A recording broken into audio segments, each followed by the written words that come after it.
শোষিত, নিপীড়িত, বঞ্চিত সাত কলেজের শিক্ষার্থীবৃন্দ, সকলকে জানাই স্বাগত, শুভেচ্ছা। আপনারা জানেন আমাদের সর্বাঙ্গে ব্যথা, এই ব্যথার ঔষধ বহুবার খুঁজেছি, বহুভাবে খুঁজেছি, কিন্তু কখনোই সমাধান পাইনি। যার ফলশ্রুতিতে এই ব্যথা বলার মতো কোনো মানুষও আমরা পাইনি। যখনই অন্তর্বর্তীকালীন সরকার ক্ষমতায় আসলেন, তখন আমাদের মনে একটি তথ্য যারা না জমা দিয়ে উঠল যে আসলে সাত কলেজ কিন্তু আসলে রাজনৈতিকভাবে কর্মী বাহিনী তৈরি করার জন্য স্বাধীনতার পরবর্তী সময়ে দলীয় সরকারগুলো ব্যবহার করেছে।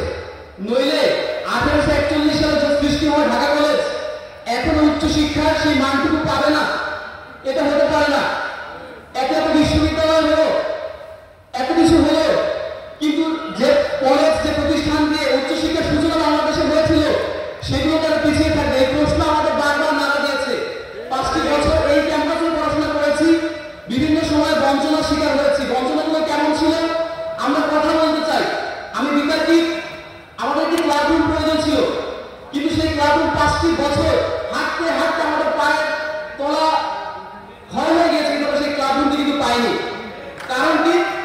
এখন আমি শুধু ধারাবো আমার শিক্ষকের দোষ দিয়ে যাবো? ওনারাও চেষ্টা করেছিলেন, কিন্তু এই সিস্টেমে কিন্তু হয়নি। অর্থাৎ উচ্চশিক্ষার যে বিষয়টি, এটি এই শিক্ষা মন্ত্রণালয় সিস্টেমে বর্তমান যে আছে ঢাকা শহরে সম্ভব না। আমরা জানি যে কলোনিগুলোতে বড় বড় বিল্ডিং, ভবনগুলো অল্প সময়ের মধ্যে হয়ে যাচ্ছে, কিন্তু ঢাকা কলেজে একটি লাইব্রেরি, টিনের ছাদের লাইব্রেরি আমরা দেখতে পাই। আমরা 41 সালে জন্ম আসি ঢাকা কলেজে। অর্থাৎ যদি বরাদ্দটি না থাকে তাহলে কিন্তু আলটিমেটলি আমরা এই উচ্চশিক্ষার পথটি আমাদের উন্মোচিত হবে না। তো এখানে অনেক কথাই রয়েছে, সমস্যাগুলো নতুন করে বলতে চাচ্ছি না। আমরা আসলে কি চাচ্ছি সে বিষয়টি বলার চেষ্টা করছি। দেখেন, আমরা যখন শুরু করলাম আমরা সবাইকে কিন্তু থামিয়ে দিয়েছিলাম।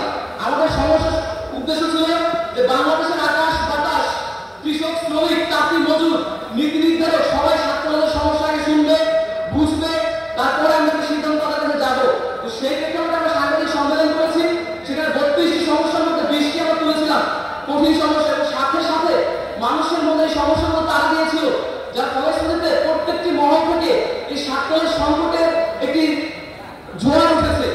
এই ধারাবাহিকতায় আমরা মাননীয় শিক্ষা উপদেষ্টা মহোদয়কে স্মারকলিপি প্রদান করেছিলাম যে এই সিস্টেমে আসলে হচ্ছে না, উচ্চশিক্ষার দুয়ারটি উন্মোচিত হচ্ছে না।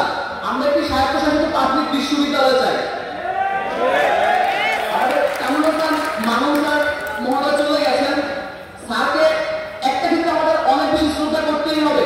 কারণ উনি কিন্তু প্রথম, আমি দেখেছি ফেসবুকে, যে 2023 সালের দিকে আমাদের সাত কলেজ দিয়ে যে স্বতন্ত্র করতে হবে, স্বায়ত্ত শাসনটা দিতে হবে, এটি কিন্তু স্যার প্রথম উল্লেখ করেছিল।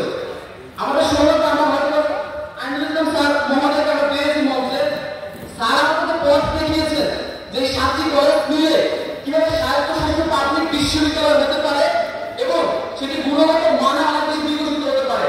যখন ইউজিসি চেয়ারম্যান মহোদয়কে আমরা স্মারকলিপি দেই, তখন তিনি বলেন 7টি মিলে কোনো একটি চাচ্ছিল, এটি কেমন হলো ব্যাপারটি। ঠিক সেই মুহূর্তে আমরা উপস্থাপন করার চেষ্টা করেছি স্যার অনেকগুলো মডেল আছে, যেমন আমাদের ঢাকা ইউনিভার্সিটির রাষ্ট্রবিজ্ঞান বিভাগের সম্মানিত অধ্যাপক আইনুল ইসলাম স্যার একটি মডেল দাঁড় করিয়েছেন, কামরুল হাসান মামুন স্যার একটি মডেল দাঁড় করিয়েছেন। তখন উনি ব্যক্তিগতভাবে তাদের তথ্য পর্যন্ত নিয়েছেন।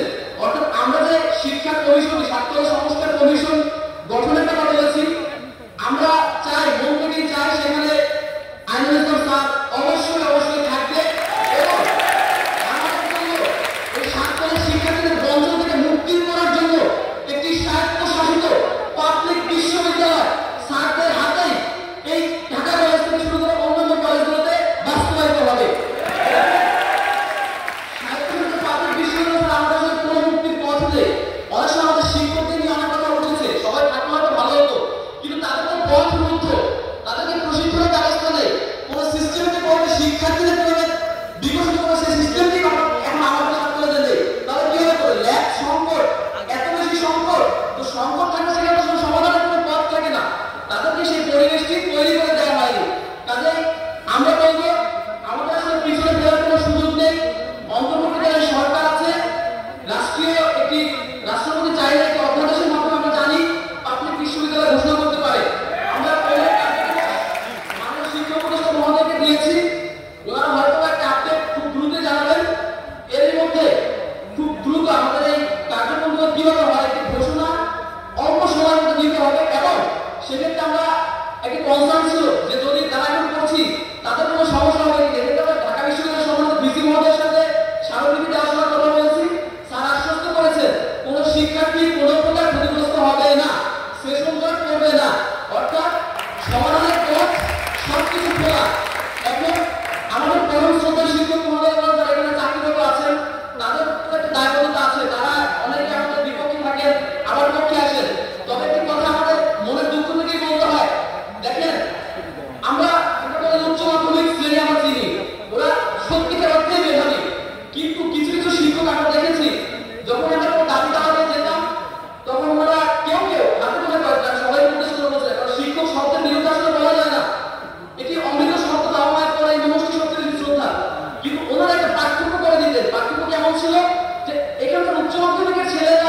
সিদ্ধান্ত নেবে। কিন্তু স্যার, দয়া করে আমার 1.5 লক্ষ শিক্ষার্থী মুক্তি চায় তারা।